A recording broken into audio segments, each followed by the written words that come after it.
Hi, I'm Jason Hurd and I'm building a hybrid chain for my studio. For basically my clients' mix buses, my mix buses and my individual sounds and my own productions. I feel that hardware gives me a depth and dimension I don't get in the same way from plugins. I also want analog for headroom. That way I can push levels harder without it breaking up like digital. I've got color and parallel processing with the overstayer. I've got clipping with the Prism Lyra. And now I'm testing the Maag EQ4M. It's in all the top studios, known for its silky airband, tight low end and musicality. People love the 40 Hz for lows, the 160 for low mids, and 2.5K for presence. But obviously the airband is what it's famous for. It's a dual mono unit, so I can shape the left and the right or put two mono signals like a kick and bass through it. We'll be comparing it to the plugin version and listen to which sounds best. But first of all, I want to thank Studio K in Liverpool for lending me this unit. There's a link for them and this below. I use them for all my studio needs. They've helped me make really important choices for my acoustics, my speakers, everything that I've got, so that I'm investing wisely for what I need, okay? So let's see if the Maag EQ4M is going to stay or go in my studio. There's something that you need to know before we start, and that's why am I buying this kit? What am I looking for? You know, there is some of the world's top mastering engineers and mixing engineers that work in the box, okay? And so why do I need to be spending money on hardware that costs thousands of pounds? I believe that there's a difference, there's a difference with depth and dimension with hardware that you just can't get with some plugins, okay? And I think this video is going to show you that, okay? Not all hardware compared to the plugins. Some of the plugins are amazing, which is why I'm doing hybrid and trying to get a bit of both. But what I want is something for the mix bus, so a mastering EQ, basically, that does a lot. I want to add a quality that I don't seem to be able to get from the box. And this is why Studio Care said to me, why don't you try this? Because even though the plugins are good, it's not the same. Well, let's have a look and let's see. But what I'm looking for is something so that I've just got a small chain here, and that's all I'm going to use with the plugins. I don't want to start investing in loads and loads of gear. I'm not a mastering engineer that's earning loads of money from mastering. I'm doing mostly mixing, and if I can get it that extra 5% with a bit of hardware, then I think when you A/B it, your clients can tell and they love it, okay? I've got amazing converters with the Prism. I've got the Nova, making sure my room sounds amazing with amazing speakers of Dutch 8Cs. The modular channel, surprisingly, I've kept because the parallel saturation and compression really helps me gain loudness, and it's different to in the box. I can really push things hard. And so the next thing that I was looking for was an EQ. I was perhaps looking at like a limiter, but because I've got the analog clipping in the Prism, it's not as important, okay? Because that does a lot. So what I want to do is find an EQ that can help me push things a little bit more, give me that analog depth and dimension and feel, and give me something that I just don't get from plugins. Okay, so what I'm going to do here is I'm going to play a track that I've got. I'm not going to go crazy in this. It's not going to be a long one. I'm just going to play one track, go through it, A/B it to the plugin and without, and then I'm just going to have a mess around and boost certain frequencies so that you can hear it. And then afterwards, we'll talk about it and whether I'm going to keep it or whether I'm not going to keep it and why. This is unbelievable. It's an amazing piece of kit, so let's get tucked in. Okay, so this is a disco house produced by some of my clients, Idiom. And this is the Plugin Alliance version of the Maag EQ4. There's also one by Universal Audio, pretty much the same. And we're going to compare this to the hardware So I'm going to run through the hardware quickly. This is EQ4M. All that means basically is you've got potted, so the switch click across as opposed to it just being open. Easy for recall when it comes to mastering. We've got the input, which is a 0. I always have that as 0 because I'm trying to push into the prism at all times for clipping.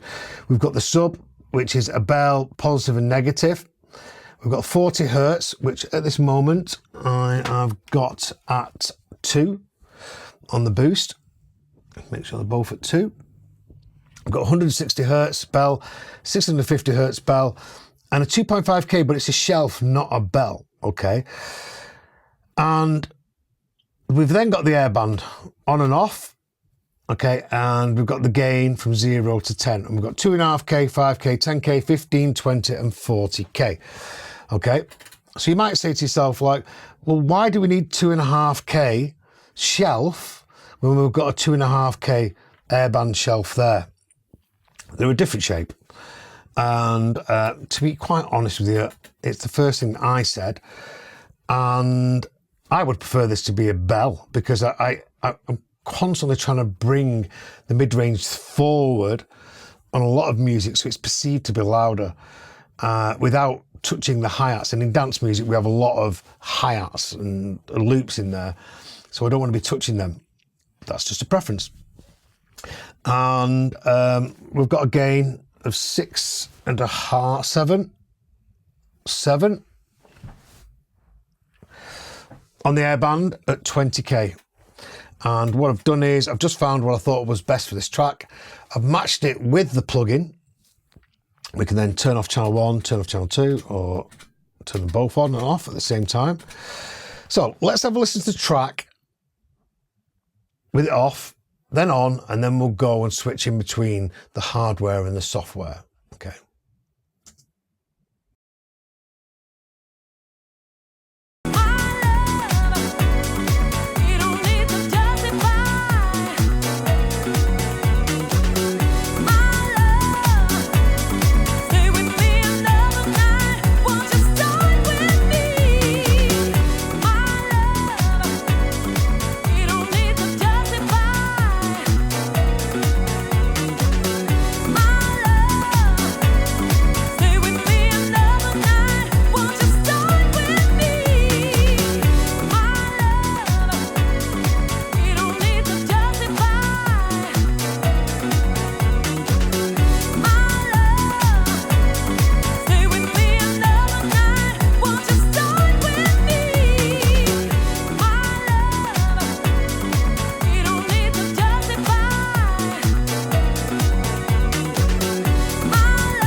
Okay, I want you to tune in to the kick.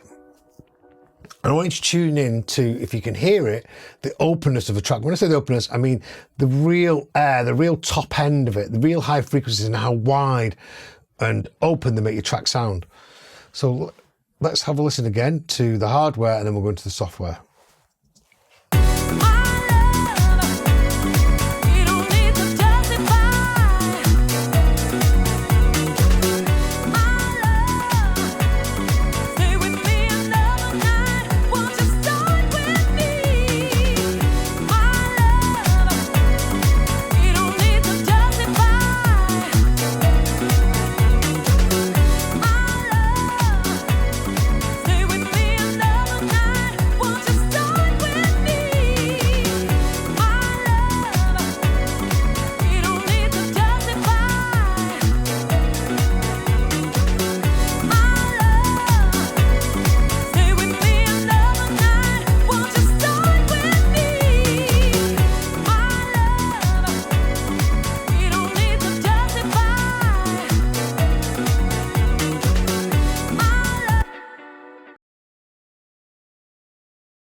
Okay, the kick and the bass feel like they've got a bit more depth to it. They feel they've got a bit more presence.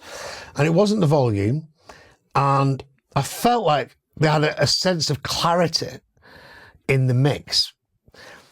And when we talk about openness, in this instance, we're talking about the very top end. And whilst the plugin does open the track up, it's not the same. You know, the very top, the air, it feels that with the hardware is much more open. And it feels like you're just boosting the top end, or the top end was meant to be like that. Whereas I think with the plugin, it feels a little bit like you're EQing something, which, if that makes sense, it's like you're just turning all the levels up. This feels like you're just adding air, which is obviously cliche, but that's what it sounds like to me, because I've got 20 hertz here, I've got 20K, I've got the mid, I've got the sides, I've got forwards in the mix, I've got backwards in the mix, okay? And the depth of field in my room, because I've got the Trinoff Nova, I've got the Dutch HCs and it's been properly acoustic treated, I can really hear that. So I can touch where things are in the mix in this room. And so for me, it just makes it go boom, okay? It's beautiful. I love it. I love what the bottom end does. It's just like, wow. It feels as though, like, it might even be the EQ phase in the plugin. You can hear it, but in the hardware, you can't hear anything. It just feels like there's no phase issues down to the circuitry in the hardware, if that's the right way of describing it. And it just sounds beautiful.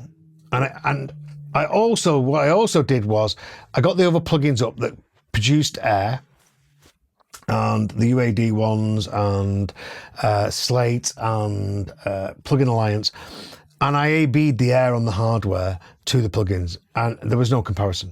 So yes, some plugins are unnoticeable to the hardware. With this one, I would say definitely not, okay?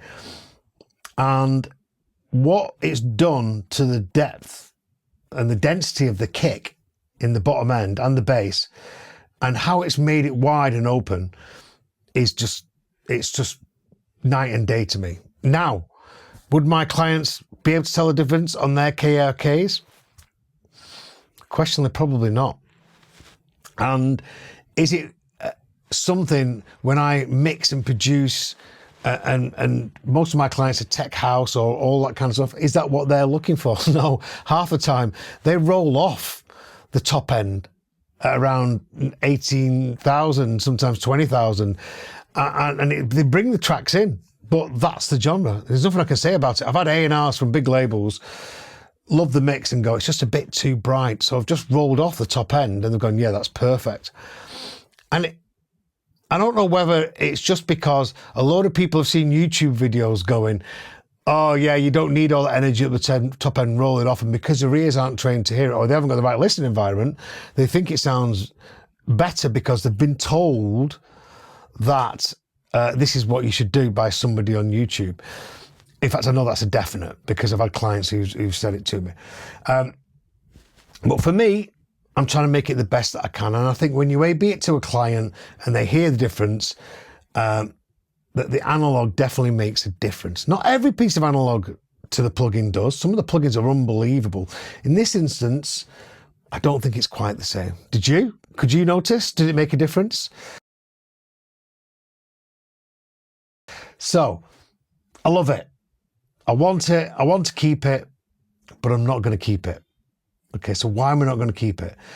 Okay, I haven't got a bottomless pit of money, and mastering is not my main income. In fact, what I do is stem mixes, and I master them from the stem mix. So basically, I'm mixing it. This would come in useful. A lot of my clients don't have the time or want to spend the extra money to go through the analog gear. They just want it to sound great, and I can make it sound great in the box.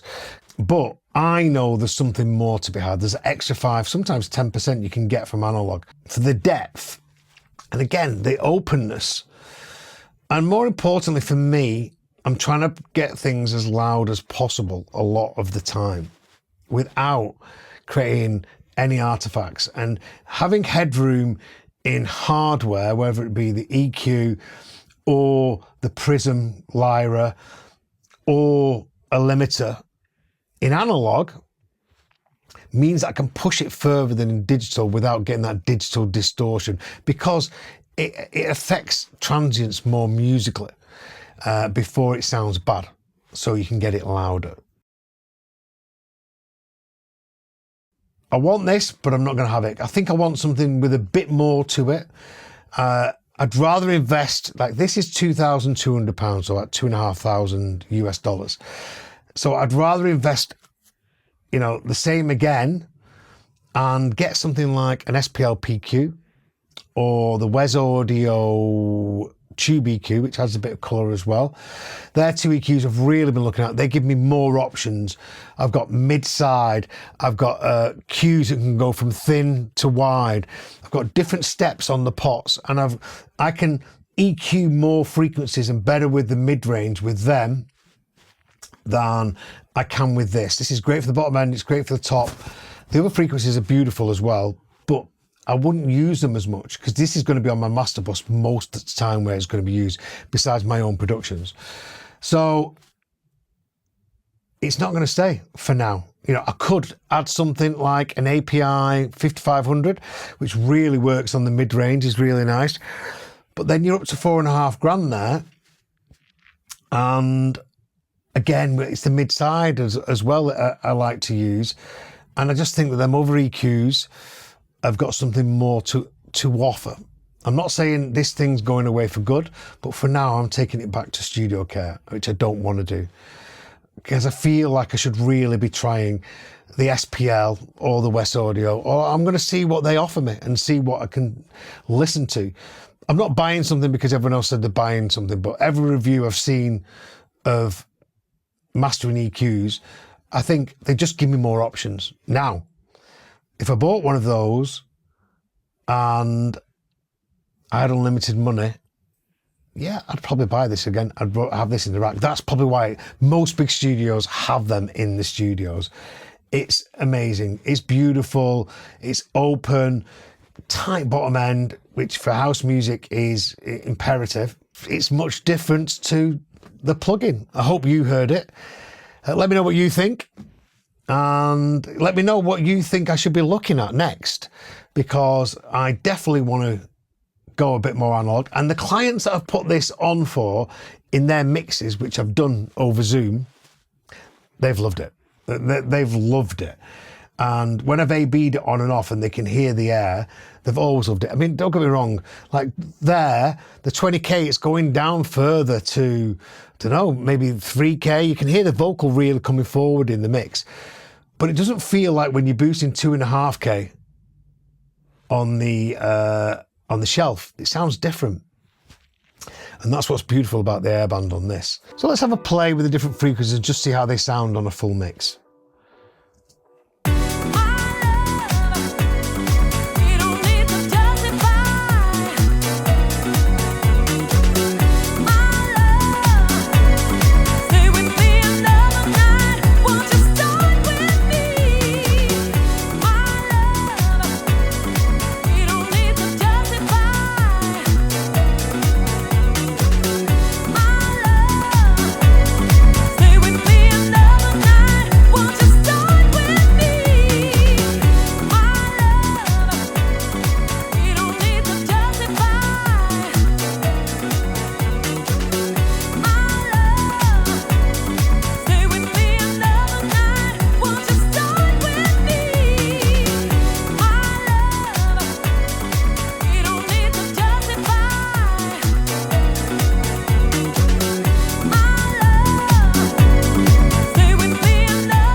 see, with the air at 40k, you can really boost it and really make it feel a lot more open.